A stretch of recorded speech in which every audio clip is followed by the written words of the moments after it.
Hey guys, in this video we're going to take a look at how you can turn on or turn off preserve camera portrait zoom on the iPhone 15 series. First, let's go back to the home screen by swiping up at the bottom of the screen. Then from the home screen, tap on settings. Now in settings, scroll down and then tap on camera. Next, in here, go down and tap on preserve settings. Then we scroll down and then tap on the portrait zoom. Tap on the toggle button to switch it off or turn it on. And that's it. When this is turned on, the camera will preserve the portrait mode zoom rather than automatically reset to the default camera.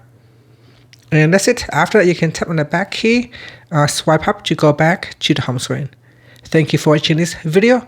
Please like and subscribe to my channel for more videos.